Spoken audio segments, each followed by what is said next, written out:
Rock Bottom Coins is the #1 place to get your Madden coins. If you make coins for my videos, sell them to Rock Bottom. If you're buying, use my code GUTBOX for 10% off. Hey, GUTBOX here. Well, first time back. We're back. I was on a little mini vacation over the weekend. That's why I got no content out. A lot of things to go over here. I've been like cooking it up all morning. The things I want to talk about, you know, from overall increases, team of the year, some glitches going on right now that I see on social media, saving, some investing in whatnot going forward. So where do we start? Let's start, I'd say, right at the top. With the season pass or whatever, not season pass, but content schedule. The big thing that we're going to talk about, obviously, team of the year in season 4, special stream Wednesday night. Those are going to be kind of a big deal. Okay, so let's just go through that right here. With season 4 on its way, I don't recommend you guys go ahead and get too much XP right now.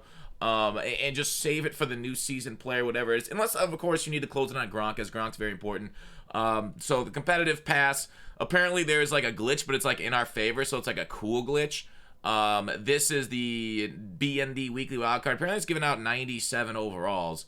So that's something worth saving for. So 94 overall. I thought somebody said it changed wording. Maybe I gotta back out and go back into it. But one thing for saving, I would go ahead and save these 78, 79s, 80s, 81s until Thursday. Now, they have gone up a little bit, I would assume, because people do want this level 11 reward before they think it's going to go away. But generally on the Thursdays, if I recall correctly, these things go up even more. So 78s, 79s, 80s, 81s.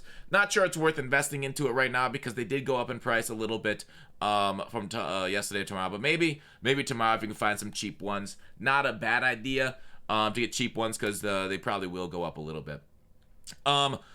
Along with that, right? Along with that, I just want to make one point before I go on to team of the year here is weekly wildcards. It's kind of ass, right? All these packs expiring in a day and 22 hours, right? That's because the season's coming. So we expect like pack odds increase. So generally the market goes down, we get pack odds increase. But one more thing, sorry, but before I get to the market dynamics. The thing about weekly wildcards is it's kind of annoying, right? If you look at the select offers, all these things with points. So like if you don't want to give money to EA, you can open 10 packs and that's it, right? Like you get 5 minutes to engage with the content today and then you're dumb. EA, you really need to rethink your entire whole thing about weekly wildcards. Stop limiting the packs. It's not like they're that good. They're in the end, these are major L's, right? If you open these packs, major L's, and let people like make their own informed decisions about taking those major L's, okay? So stop being so stupid, EA. Please make a little bit more opportunity to go ahead and get weekly wildcards because there's no roll here, right?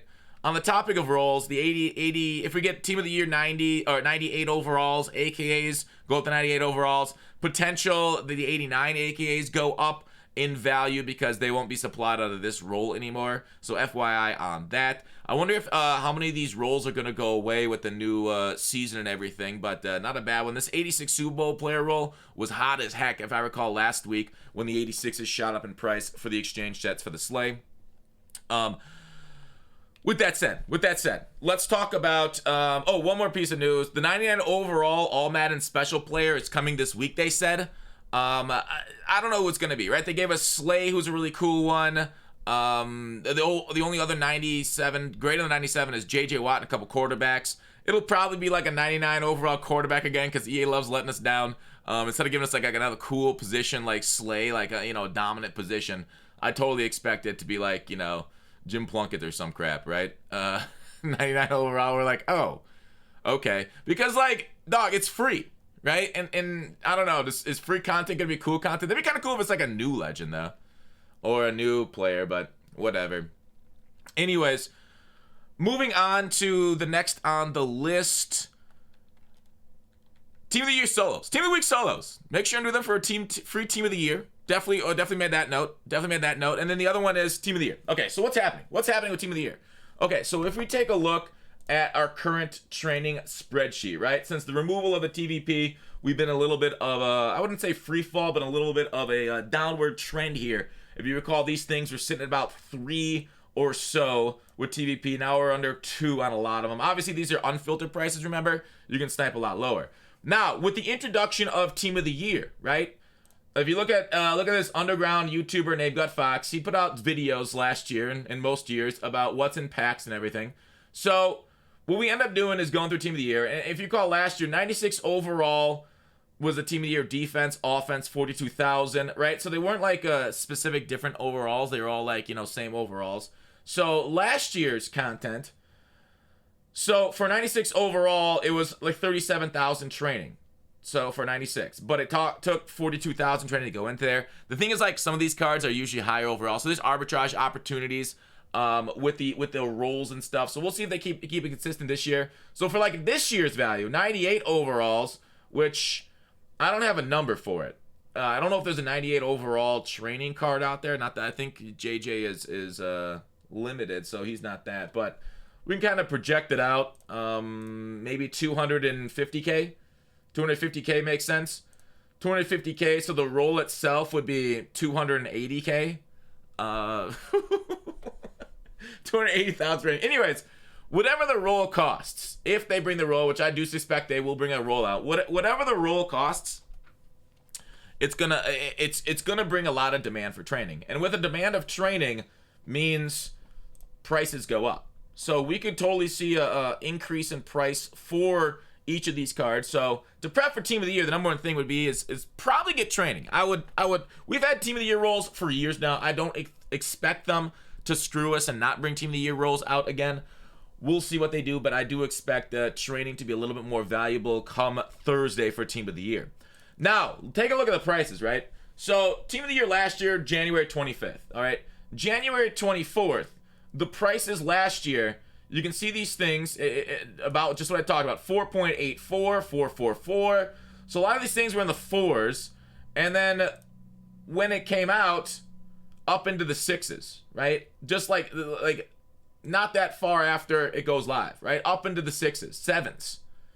So the market itself will raise, 20 to 30%? I don't like doing math. I was not told there would be math in any sort of market type situation. But so expect the market to go up. So I just wanted to reinforce that point about training. If they do have those rolls, right? And it's not like the rolls at a restaurant.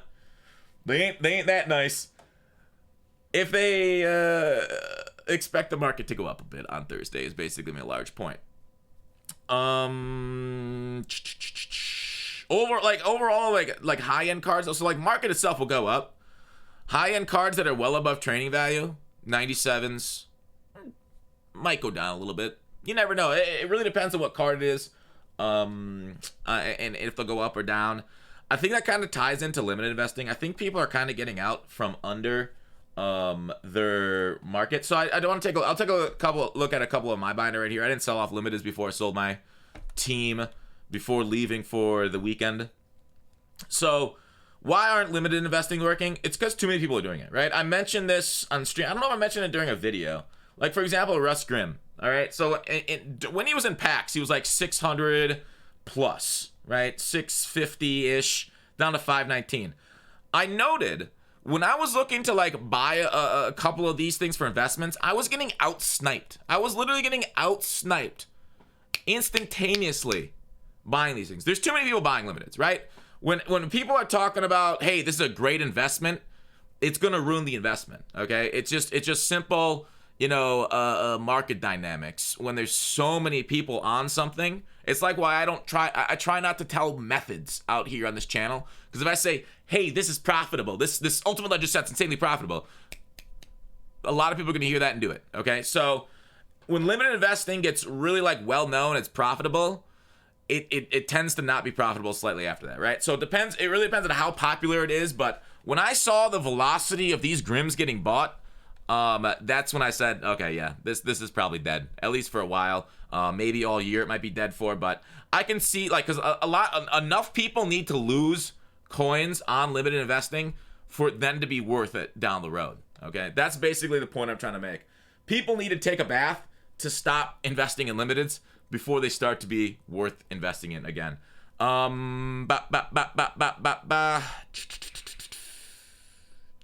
I got through what I want to get through. All right, I'll see you on stream in a little bit over at twitch.tv/gutfacts. Peace!